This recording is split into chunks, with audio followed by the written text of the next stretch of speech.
Good evening, Vineet.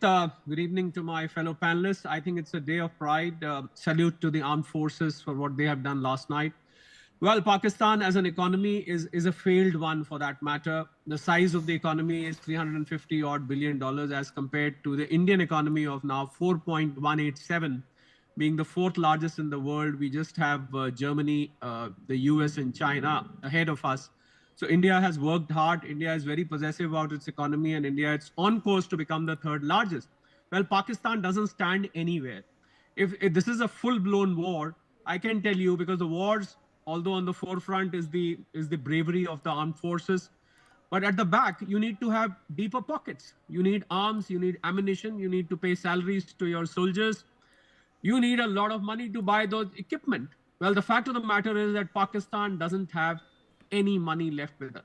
The forex reserves for basic necessity based imports is barely for 4 to 6 weeks. 24 bailouts since 1950 from IMF. For the people who do not understand bailouts, it's a situation of Diwaliya, insolvency as we call it. It was virtually on the verge of collapse. On 24 occasions when it was bailed out either by IMF or some of the other institution or one of its friends, China, sometimes Saudi Arabia, UAE, Turkey, so on and so forth. So Pakistan, they don't have food to eat. The Awam of Pakistan, there is no food to eat. There's rampant unemployment. Pakistani government cannot collect the taxes because people don't have incomes for that matter. And if there is any tax, it gets wiped off by way of corruption. All the resources that Pakistan has is being drained away in buying arms and on army, on defense, which gets siphoned away. The Hukumrams of Pakistan, they enjoy a luxurious life in the Western world, whereas the Awam of Pakistan is on the street looking for do waqt ki roti, as they call it. So Pakistan cannot afford. Now there are two scenarios emerging. I'm sure my defense co-panelists would agree to this. Either Pakistan stops at this and we stop at this. That is, we've done the strikes, the precision strikes, and we've destroyed some of the infrastructure, if not all of the infrastructure or most of the infrastructure, the terror-based infrastructure. And the matter stops here. But knowing Pakistan, and the Pakistan defense minister gave this statement that if India doesn't do anything else, we'll stop at that. There was some kind of indication. But the problem with Pakistan is you cannot trust Pakistan because statement coming from Pakistan does not have any basis. Prime Minister says something else, Defense Minister says something else, ISI says something else, the army says something else. So there is a very divisive political, I would say, concentration of power in Pakistan. So you cannot trust. So if Pakistan tries to do any misadventure here, although the Indian forces are on high alert, Prime Minister has called the meeting of the chief ministers, the cabinet colleagues, the CCS, and so on and so forth. But if this is a full-blown war, it will not survive for more than 2 days. I'm telling you right away, because not that Pakistan doesn't have aeroplanes. It may be having a few of F-16s here and there, but it doesn't have money to pay its pilots. It doesn't have money. The soldiers have gone back from the front because a lot of them have not been paid as well. Not many people know that a lot of soldiers are unpaid. They were crying. They didn't want to go to the forefront.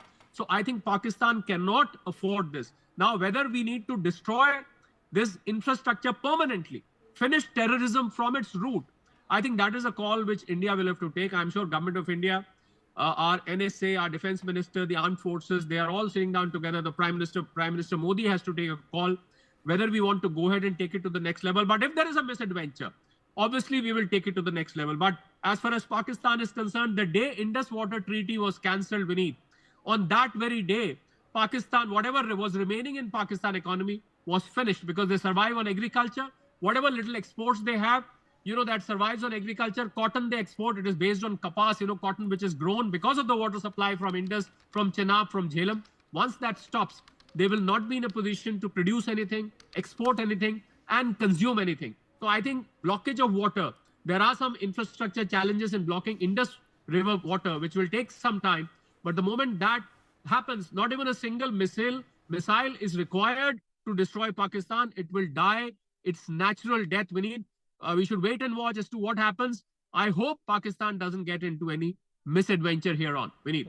Absolutely right. Well, there's another problem that India also has to contend with. There is obviously misinformation, disinformation, which is being peddled by Pakistani handles on platform X.